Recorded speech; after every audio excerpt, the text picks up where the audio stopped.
all the foundations of establishments, some charitable uses for whichever spirit of the age or the comprehensive benefit of the founder, none can be named more deserving of the approbation of mankind than the Smithsonian Institution, should it be faithfully carried into effect with an earnestness and sagacity of application proportioned to the means furnished by the will of the founder and to the greatness and simplicity of his design by himself, declared the increase and diffusion of knowledge among men. His name will be hereafter enrolled among the eminent benefactors of mankind. Whoever increases knowledge multiplies the use to which he is able to turn the gift of his Creator. John Quincy Adams. 6th President. Okay, this is a coffee table.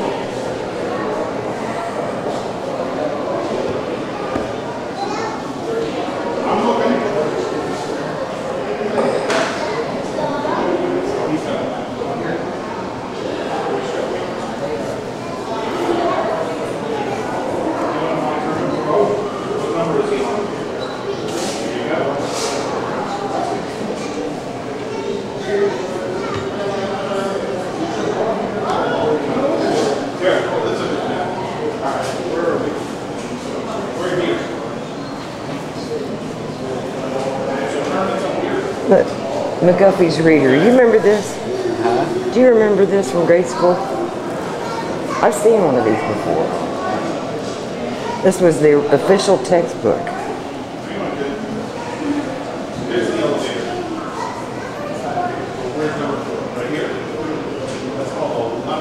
Uncle Tom's Cabin, California Gold Rush,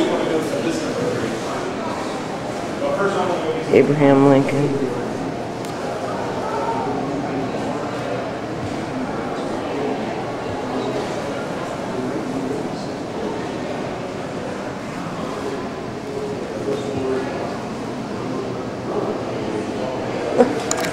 That is neat.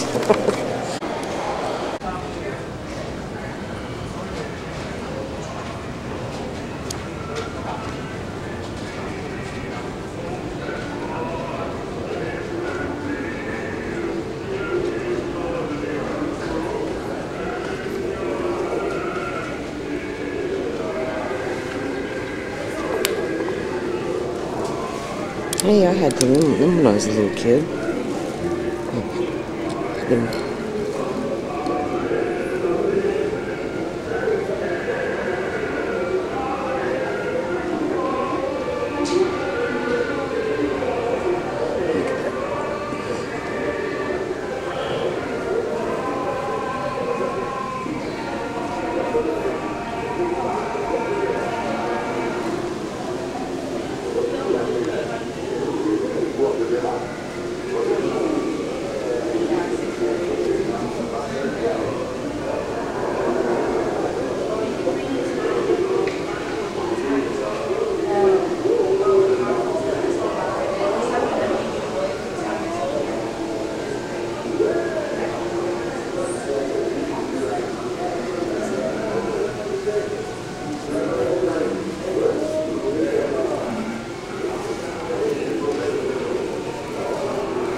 want you to think about this.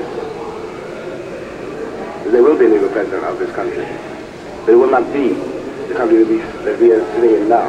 But if you say to yourself, there never will be a Negro president of this country, then what you're doing is agreeing with white people who say you are inferior.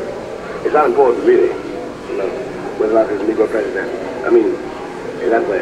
What's important is that you should realize that you can become the president. There's nothing anybody can do that you can't do.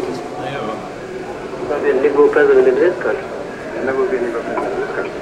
Why do you say that? You can't get jobs, how are we going to be a president? But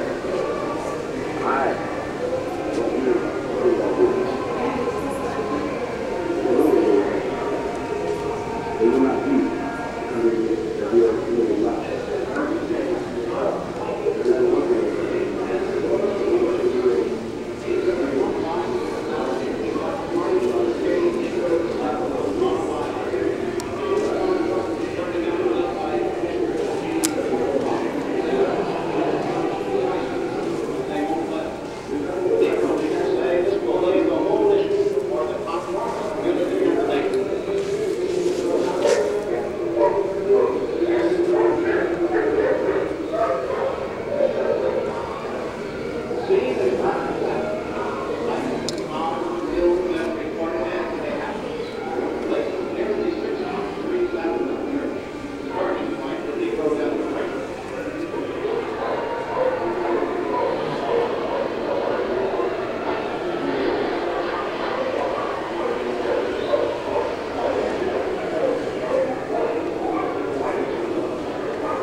Look,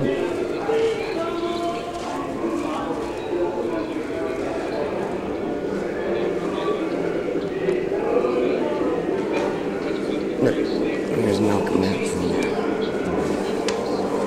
Look how much he looks like him.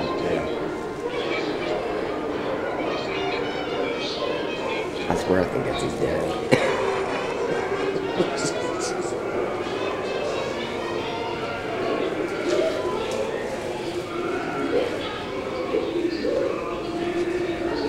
Oh, cute. Yeah.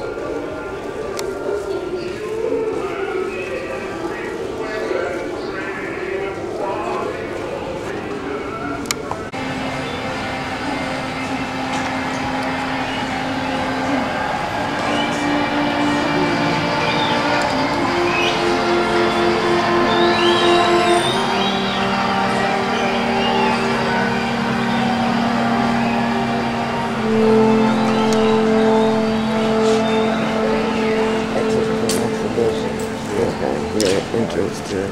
Nobody was too keen on going.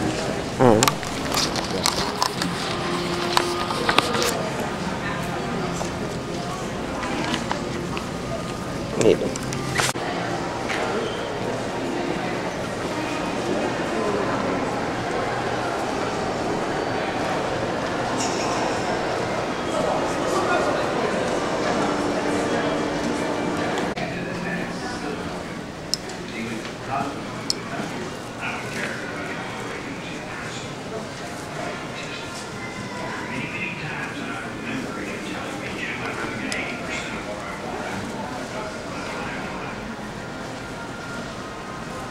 Domestically, he faced the air traffic controller strike, a recession, and the AIDS crisis. Internationally, he led the country through wars in Lebanon and Grenada. He was tested by terrorist attacks and the Iran-Contra affair. One chapter of history would most define the end of his presidency. Mr. Gorbachev, tear down this wall. Reagan. He was an authentic person and a great person. If someone else had been in his place, I don't know if what happened would have happened. It's jelly beans. Yeah. Within 5 years of leaving office, Ronald Reagan at last stepped out of the spotlight. Alzheimer's disease would now usher him to what he called the sunset of my life. A life as improbable as it was momentous. You got a man who believed in America, understood America, and conveyed to the rest of the world what America was all about. You got a man who stepped on the world stage from the most enlightened source and helped bring about and started changing it. Today, at the 100th anniversary of his birth, America remembers Ronald Reagan.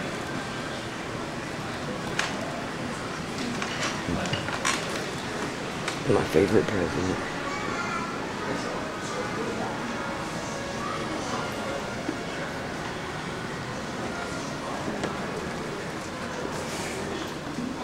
Eisenhower played golf too.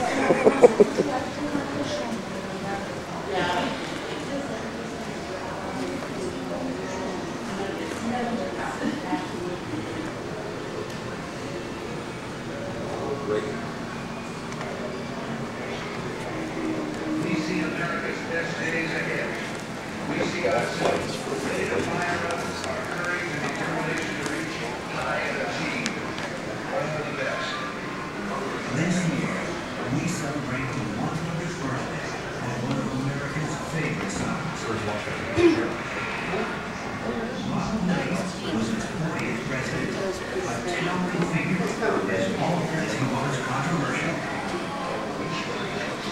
What we got at Reagan was a sense of confidence, belief in America. And he believed in us, and we believed in us. And I think it was very good.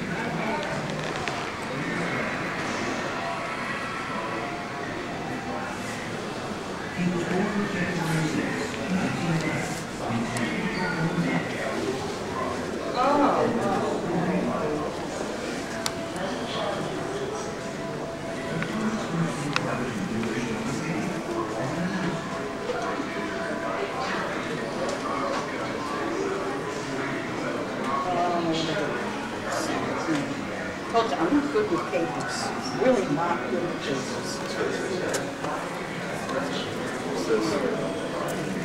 that the hat?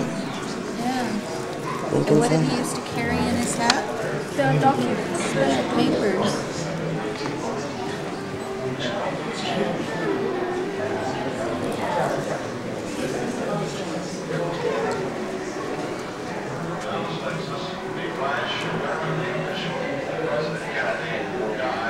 Alcohol dress.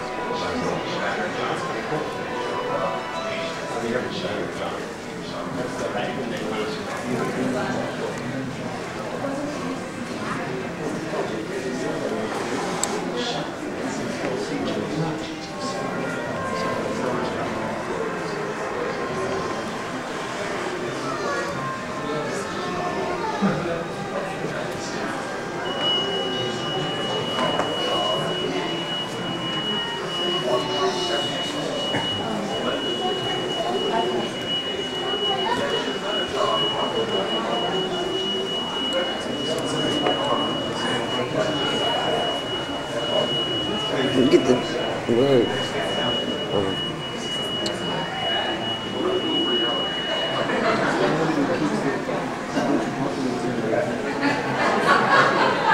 It's probably better than carrying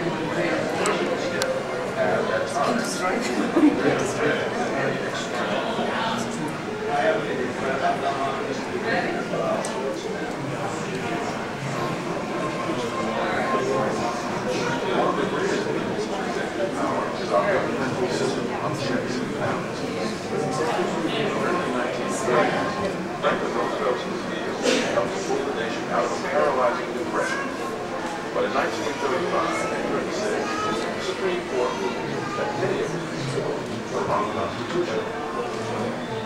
A furious Roosevelt tried to enlarge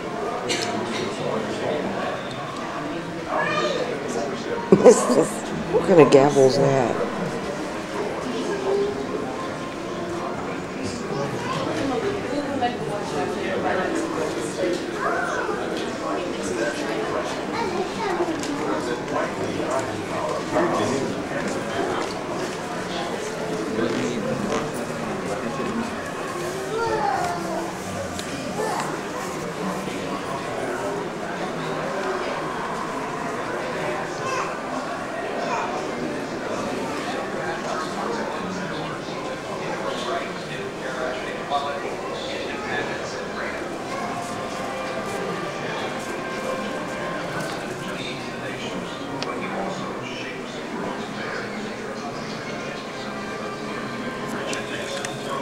See, I heard you talk about I see yourself on TV.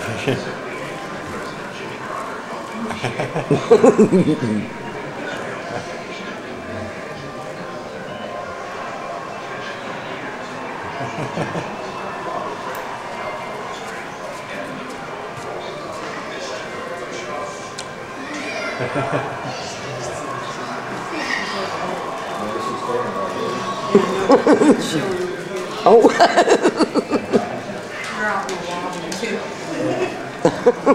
I guess I'm all over the place. Yeah, see, here comes somebody else saying,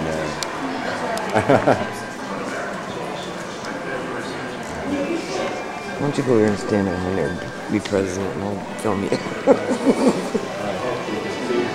You have to pick Reagan. yeah, you got ready to be like this. You know, I already got that. You gotta be Reagan.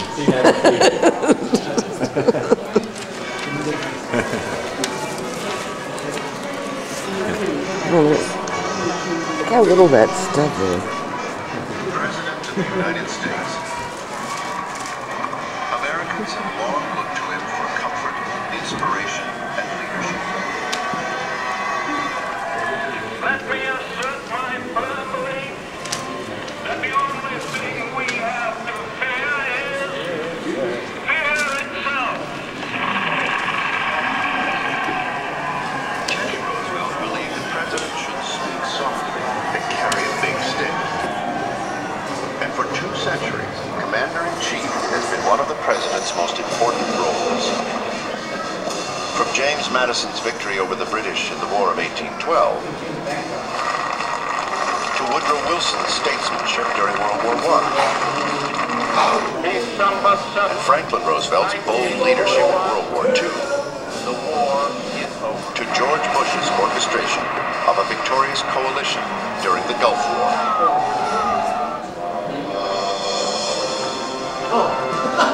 The president leads in battle, but the men who have left the greatest mark on the office have also pushed forward a visionary domestic agenda.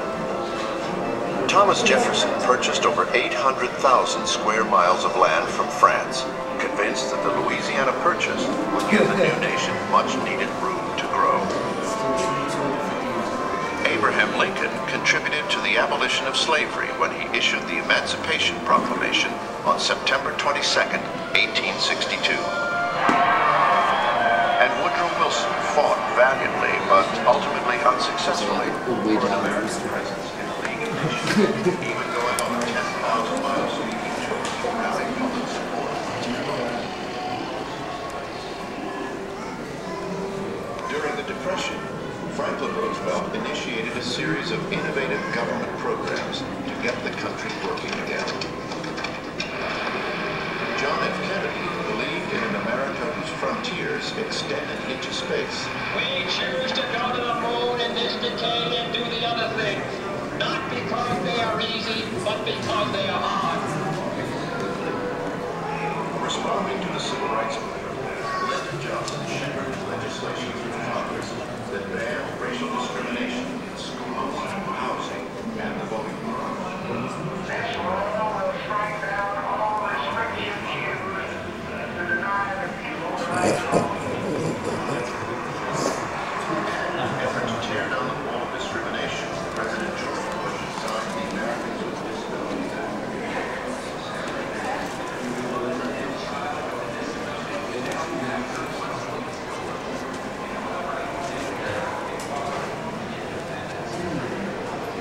What's that?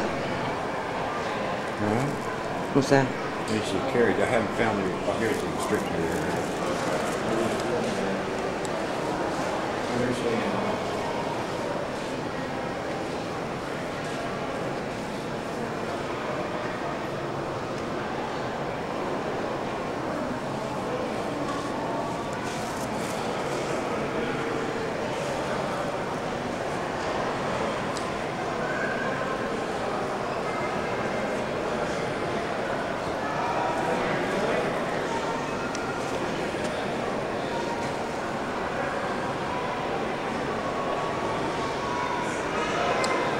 The glorious burden.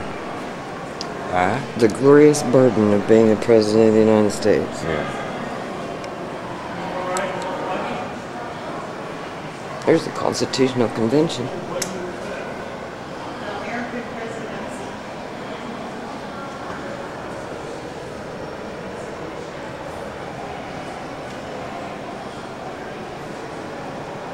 Continental Congress.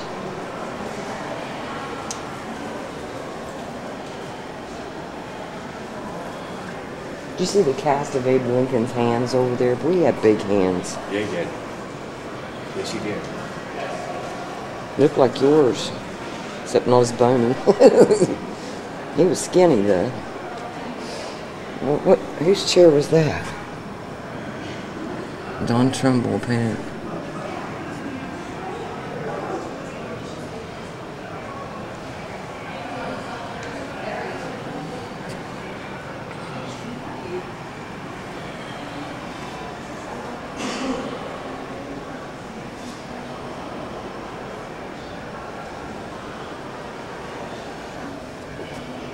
Something missing here.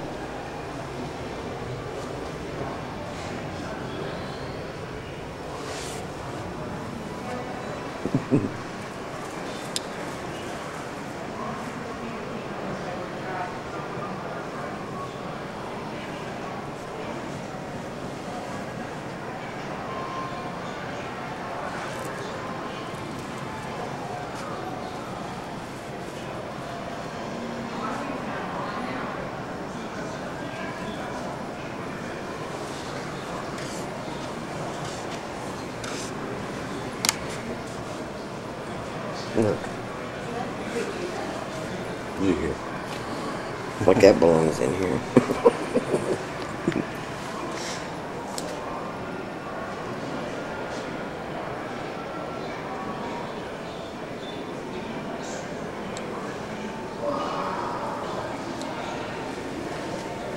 So what do they do after this year? They're going to have to make the wall bigger. Yeah. They will. They'll add on more. We'll have to bring it out this way a little bit. So we can insert cleaning.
Which of the 7 presidents, what section do you feel is the most important?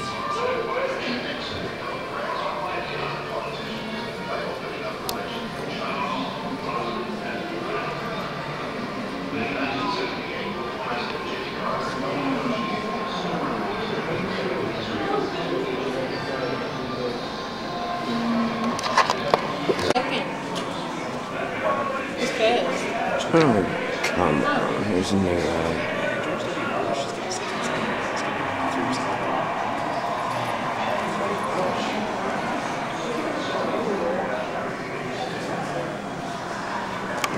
Yeah, I like it.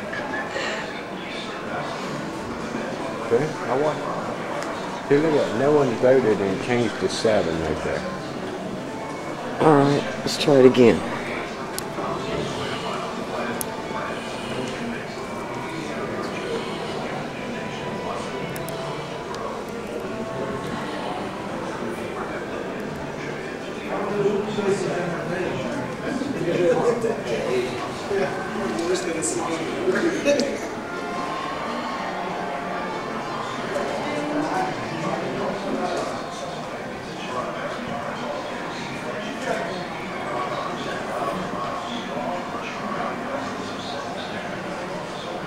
Where did Reagan go?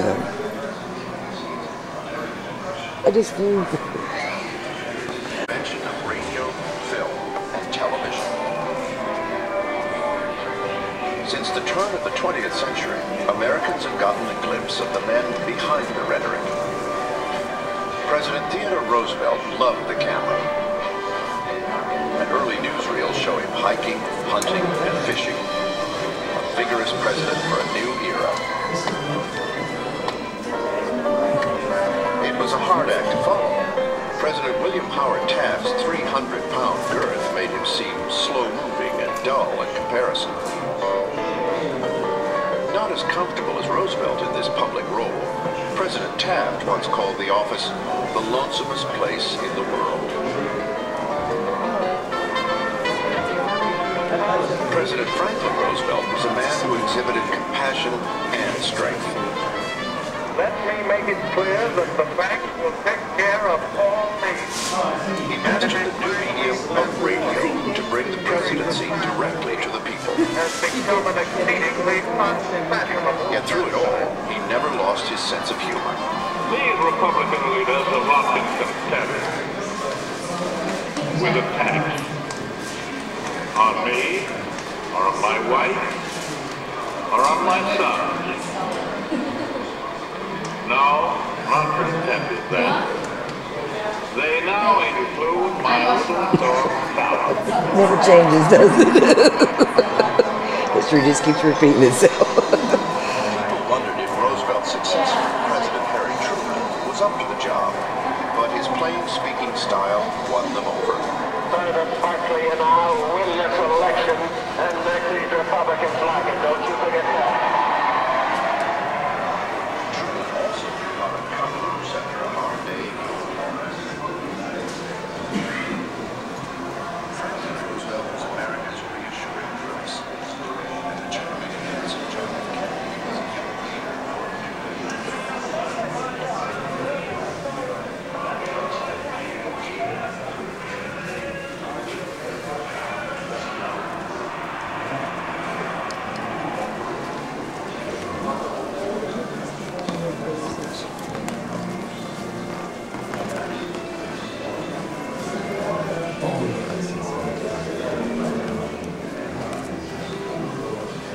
But women have gotten bigger anyway. Can't believe how tiny them shoes are.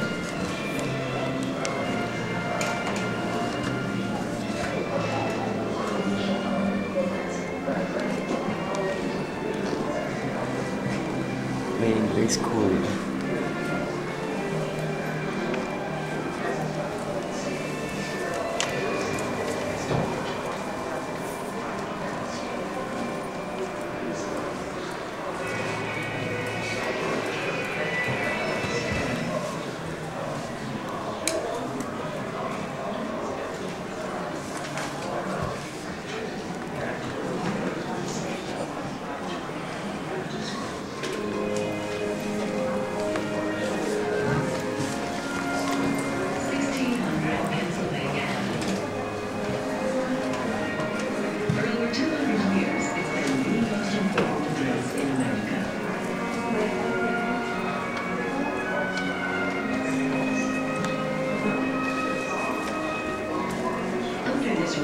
Is a harmonious blend of elaborate functions and ordinary family affairs.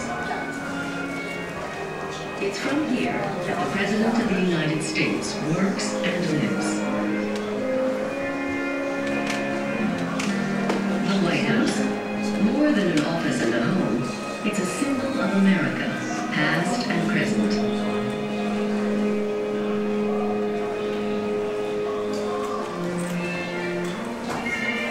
Rich with our nation's history, the White House is home for the President and his family. Balancing public and private lives is one of the First Family's greatest challenges.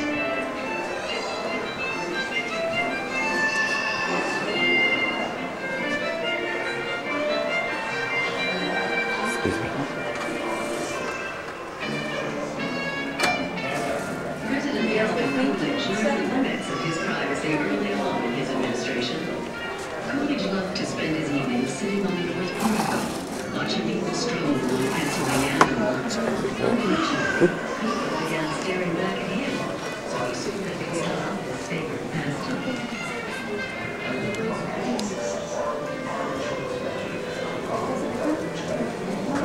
Is that the old White House? No, that's a dollhouse. Little Cleveland.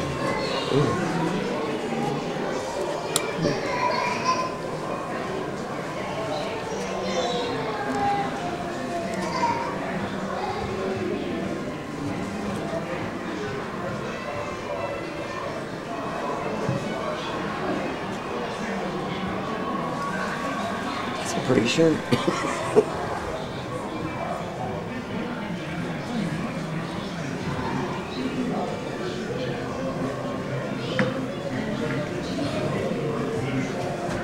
Henry too.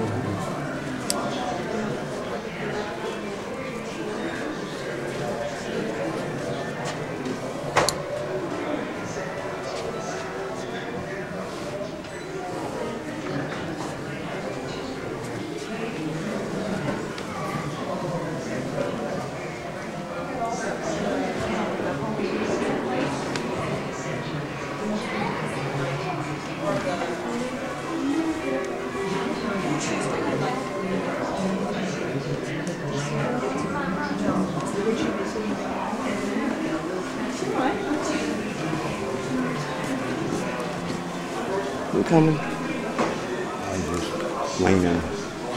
Sorry.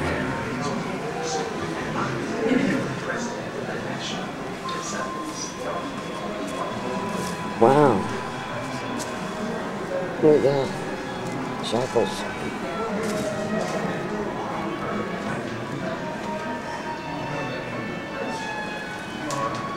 Your wrist. That hurt.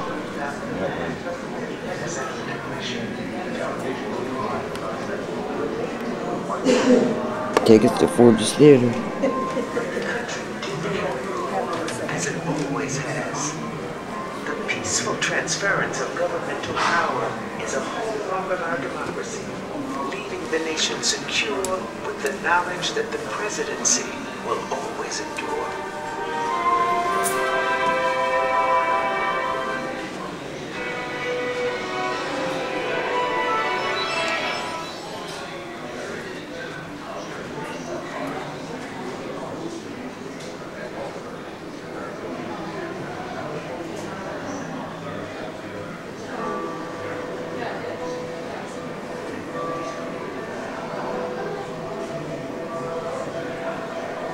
Nothing challenges a democracy more than the death of its leader. 8 times an American president has died in office. And each time, the country has come together in its grief. Mourning not just a leader, but the embodiment of our national identity.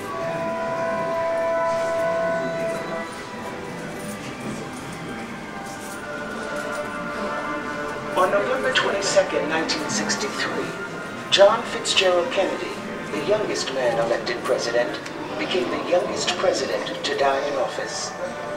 From Dallas, Texas, the flash, apparently official, President Kennedy died at 1 p.m. Central Standard Time, 2 o'clock Eastern Standard Time, some 38 minutes ago. In the days that followed, shock and disbelief turned to deep sorrow.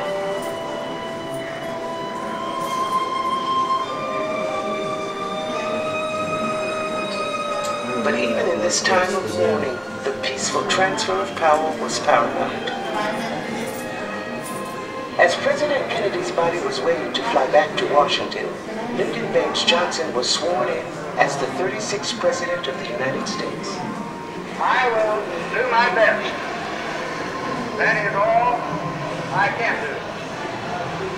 I ask for your help and God.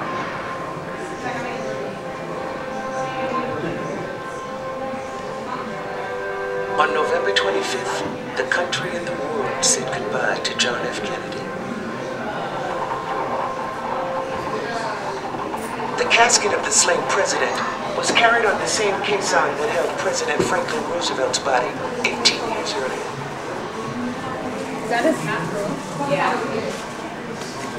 There was a rider on his horse, symbolizing the spirit of the fallen. And John F. Kennedy. Excuse me.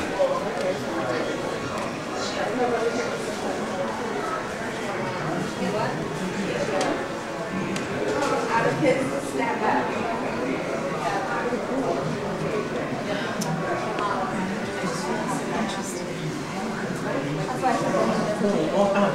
The show you president movie over there? Oh, I know, I saw it. On the board? No. Back hurts? Yeah. I'm not bored. Excuse me.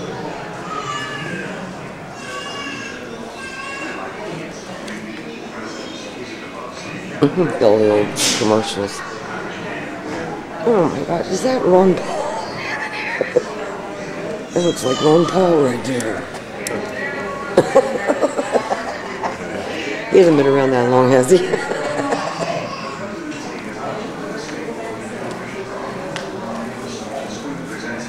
Could be Lady Bird there.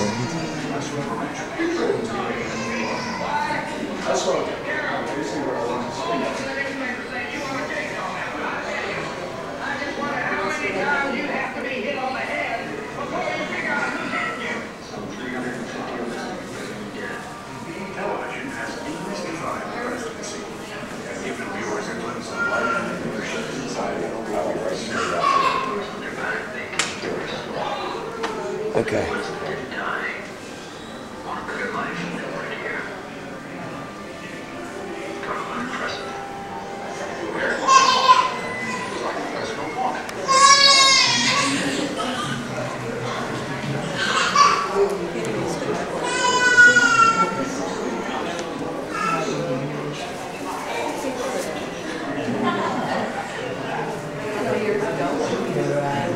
teenager, he thought, okay, let's see maybe this stuff.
So they didn't even know.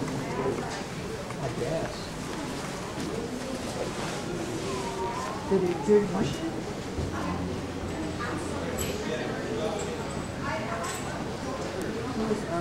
Pretty neat reflection they got on it. Looks like real water.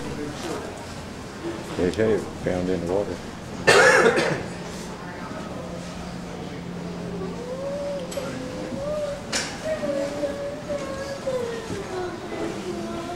Since 1935. This is pretty fancy. It is.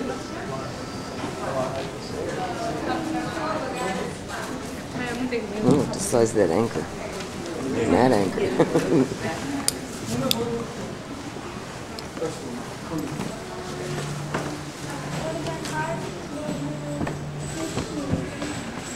British that sunk the gun. Or the boat. I can't read that.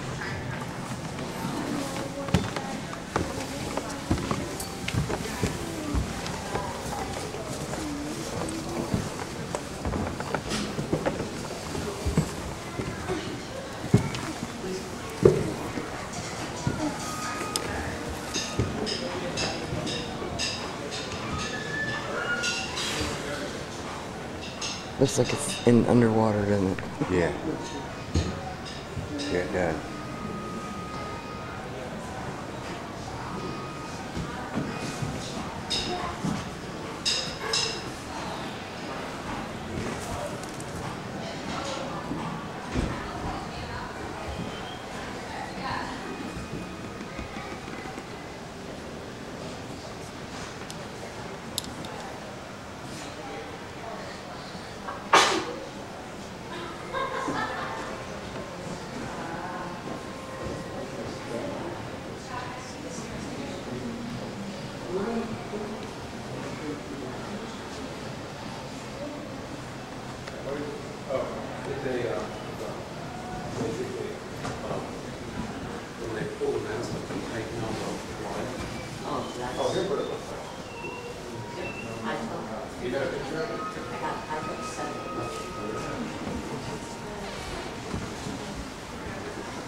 There. Did you read that? No. What about the 6 spoons?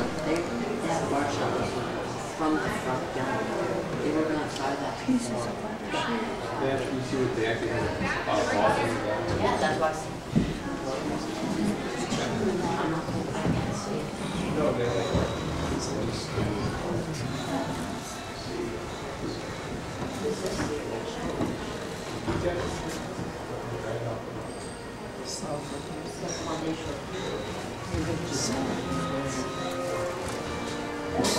Not much left of that gun.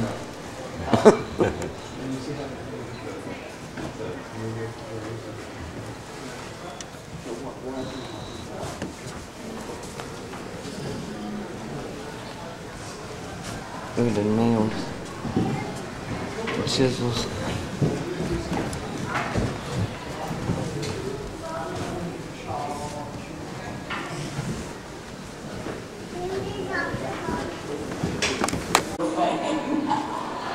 Phyllis Diller. God knows he's easy to find. One day I laid down alongside the couch to see what the hell he'd look like standing up. I can't get him into any kind of activity. One day I said, why don't you jog around the block? He said, why? I'm already here. Remember her? I did it. There's a wig.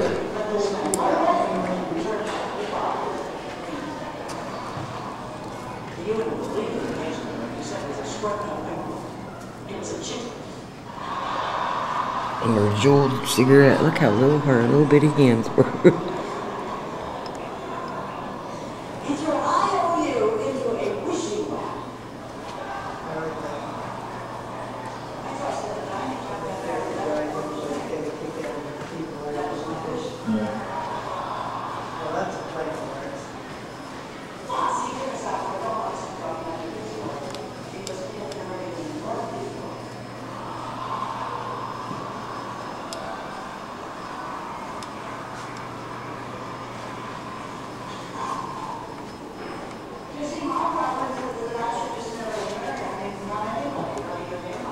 Warm in here, isn't it?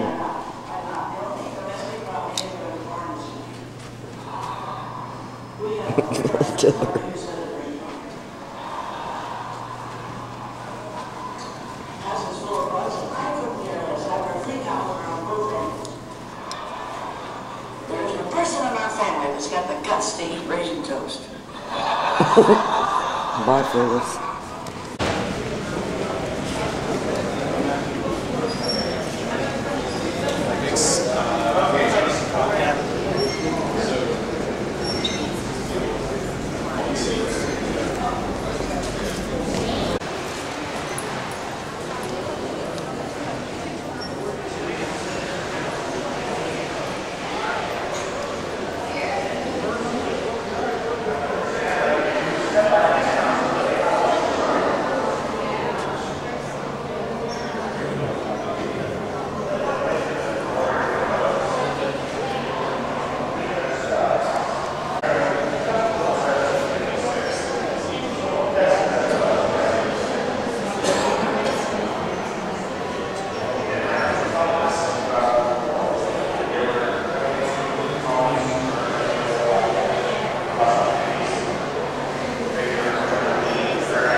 Brick, clay, and hair noggin. That's what they made houses out of. So I wonder what a hair noggin is. All that. see houses like that. Well, they got the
to do on do like that.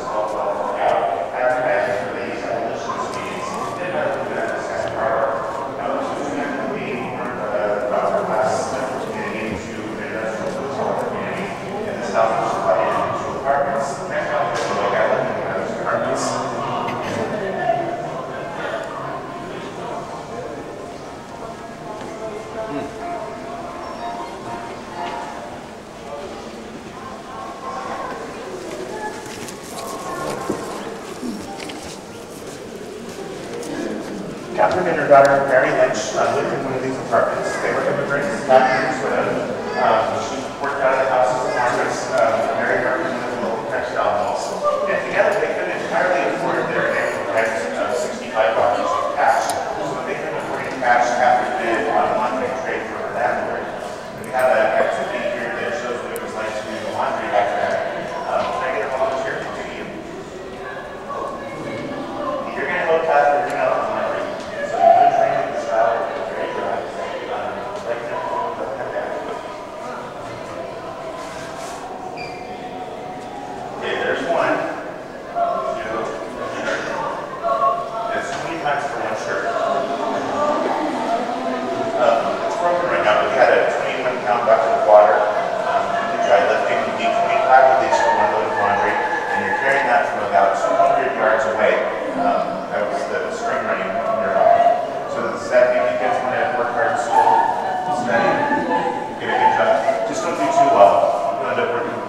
I've never seen a piano like that.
Okay.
Yeah, what did you do with that? Large stamps. Yeah. We couldn't help it if they were hungry. Yeah, right. You guys. Carrie me. Uh-huh. Good devil.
The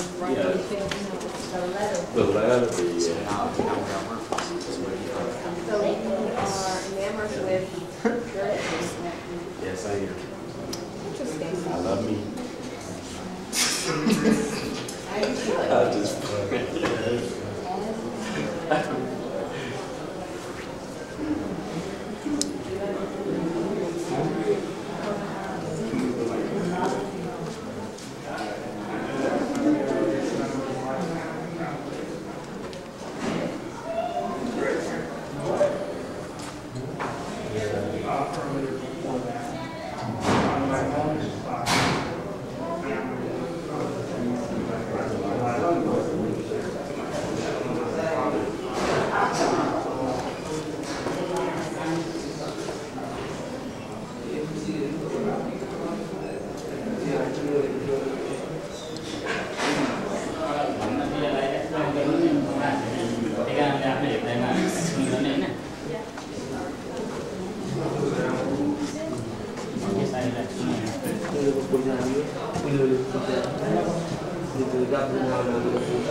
There's something your mama thought it was, yeah. She said we should put my ass in the fireplace so she'd look at it.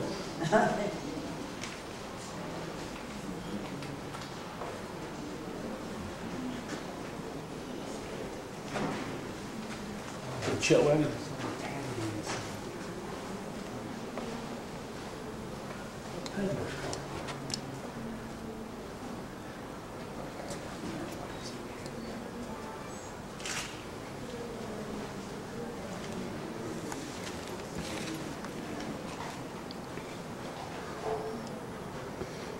All the technology the Smithsonian have, you think they can fix these pictures a little better, don't you? You guys. Wouldn't you? Oh, excuse me. I am so sorry. It's okay. Maybe it's part of the ambiance, I don't know. Yeah, I understand the story. Oh, you come and found me? Huh? You get tired of sitting? Yeah. Come look at it.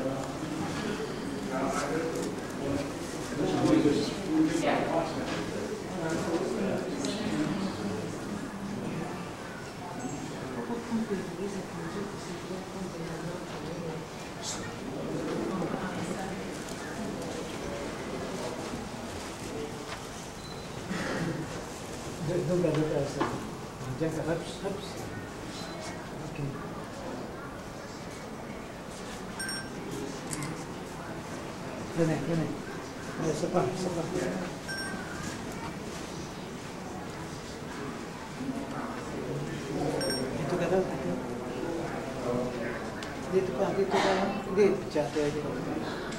Okay. Okay.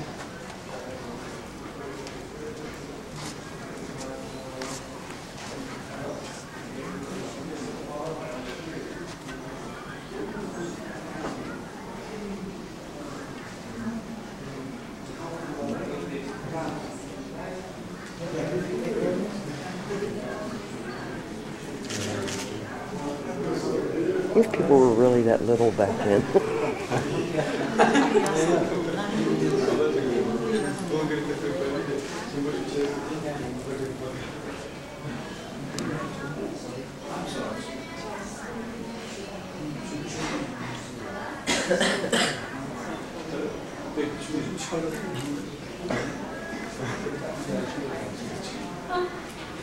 This way.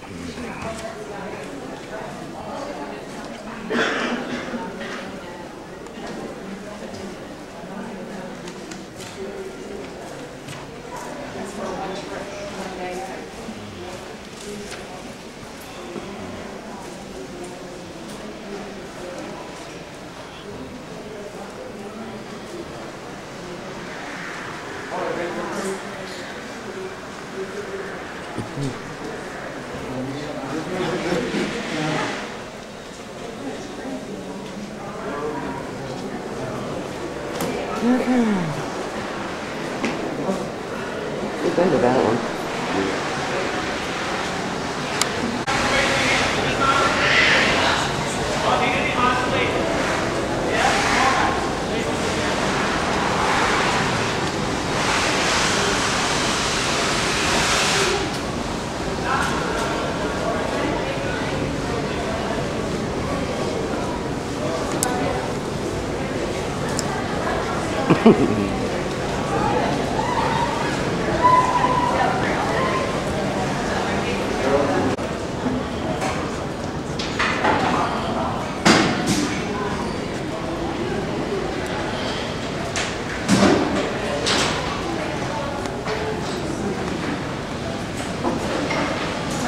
That's neat, isn't it?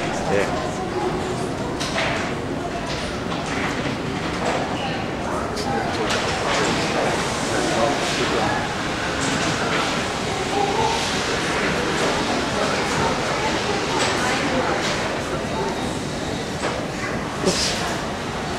Snake bite resistant golfers. Yeah.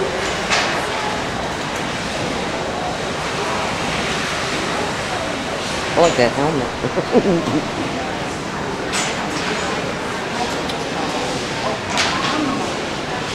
Yeah, and visualize.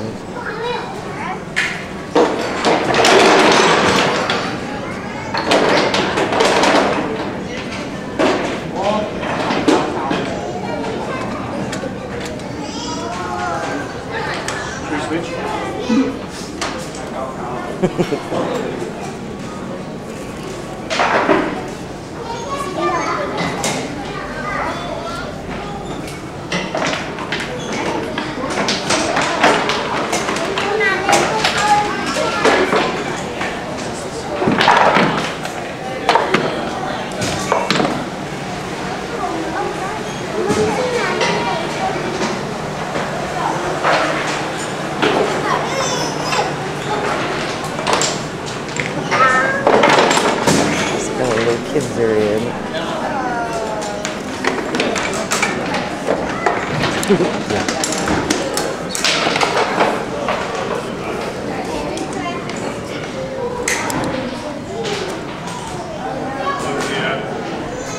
What's that?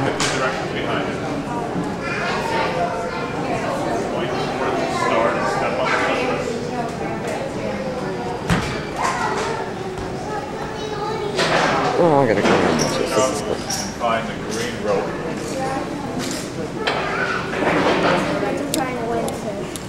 Pull back on the bar and keep the rope taut. The green rope's not taut. That big kite over Pull there. back on the bar. Keep going. Rotation. It would move if you move. Now it's just going backwards. Rotation and feet backwards.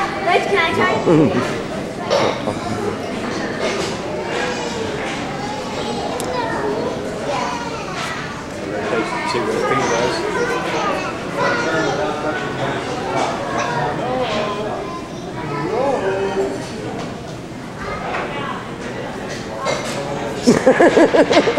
You want me to try it, then they run off.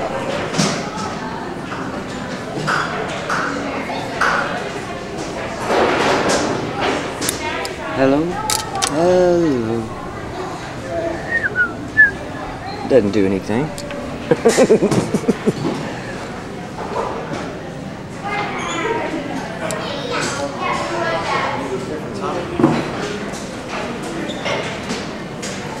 What's that? Steel versus Kevlar ropes. Not really different. The steel's probably heavier. Go figure. Yeah.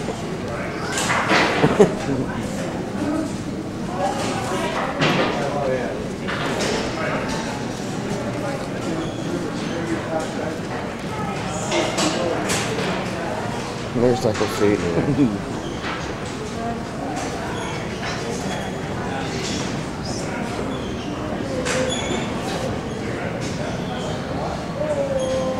Look in there, I need to see the grenade.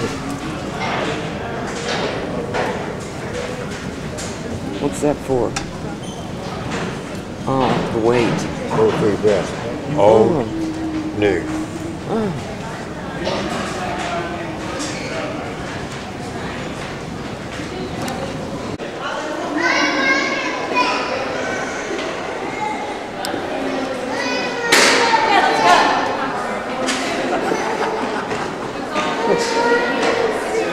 Well, we got in here behind it too. Strap her down.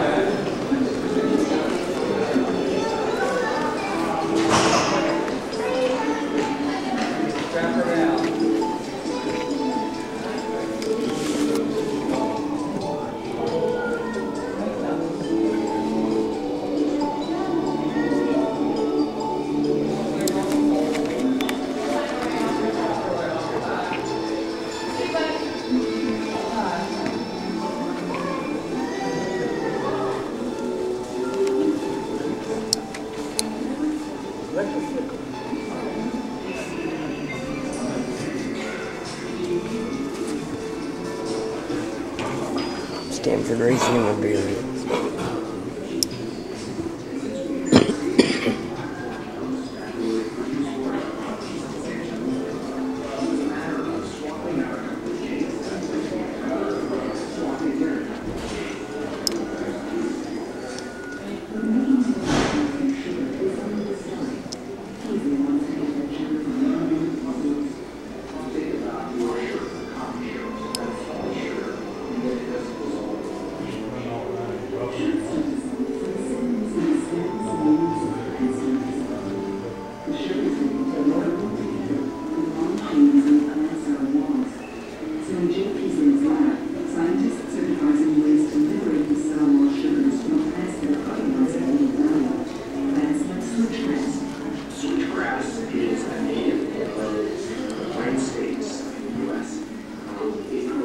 I didn't even know there was such a thing 30 years ago.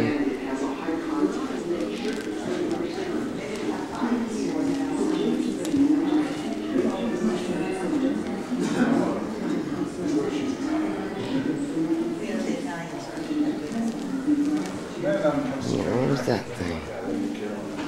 They're going to change. Yes, we go from Austria, which is in Germany.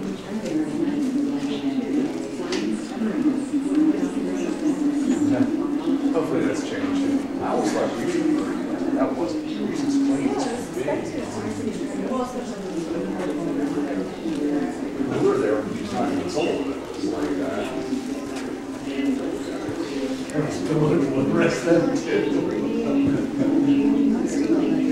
I can't read that stuff. I don't know. My eyes ain't that good or something.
I don't want to use. But that thing's worth money. I got one of them just like that.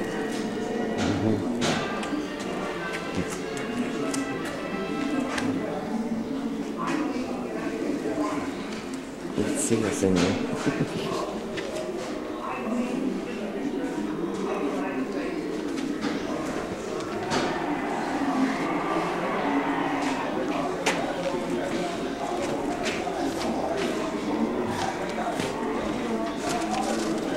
What's the brown painting's got to do with atomic energy? No idea.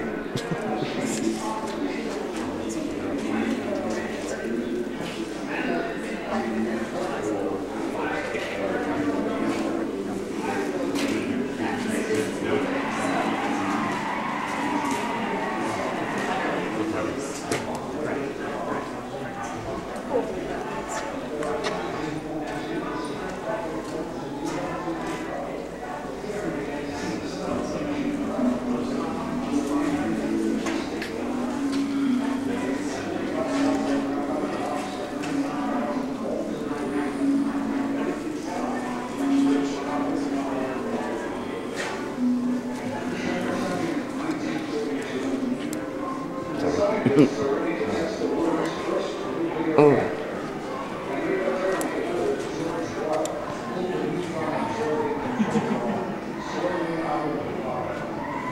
Oh.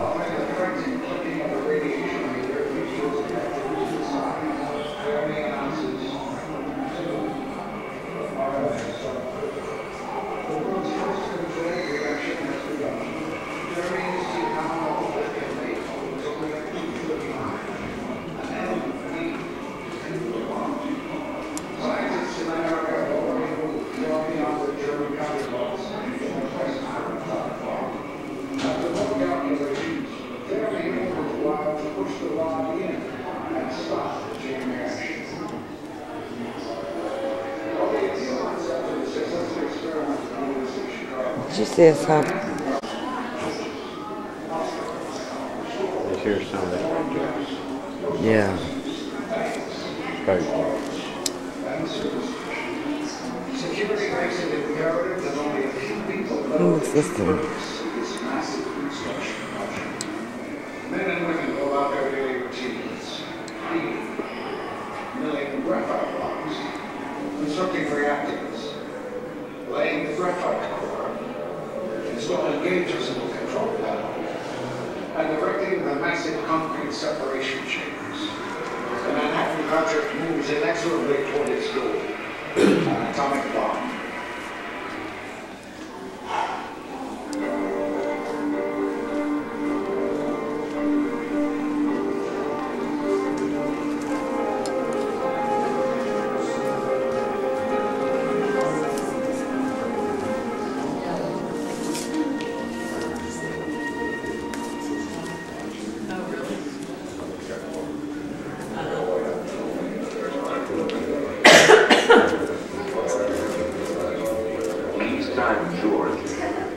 Take the control rod out to 12 inches.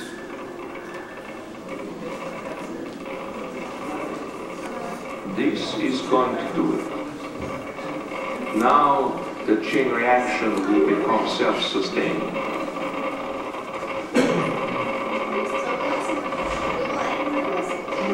The pile has completed.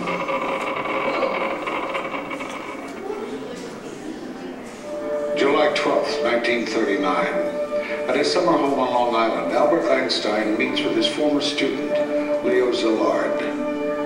Szilard warns Einstein that he and many of his scientific colleagues, who are refugees from Hitler's terror, are convinced that Nazi Germany is attempting to build the first atomic bomb.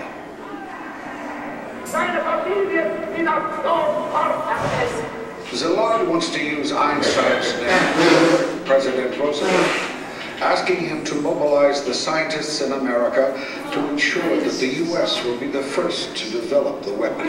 October 11th, 1939, President Roosevelt orders the Manhattan Project to begin. This offered opportunities to women, people of color, and immigrants who are leaving this nation. Unite with other European and American scientists to unlock the invisible world inside the atom. Fermi and his team began by testing the elements that could make a chain reaction. This place is huge, isn't it? This place is huge, isn't it? Yeah. My back's about to kill me too. It feels like bones crunching together. I know exactly what you feel like. Hurting the wall. I know.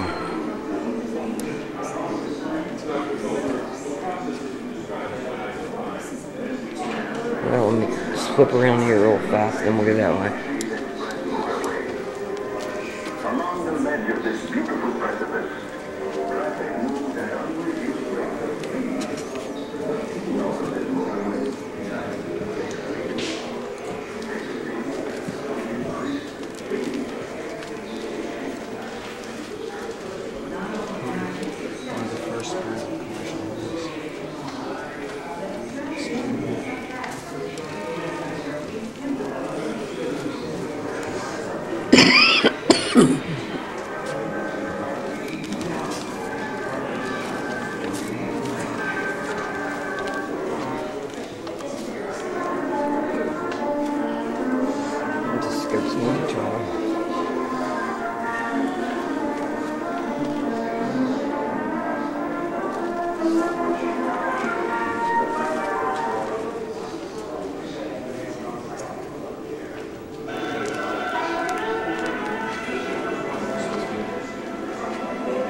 fundamental knowledge that we call pure science.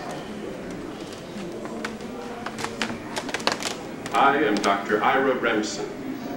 Here is my chemical laboratory at Johns Hopkins University, where the true ideal is pure science. And what, you may ask, is pure science? Well, pure science is simply the pursuit of scientific knowledge for its own sake, increasing our fund of ideas and enriching the lives of mankind.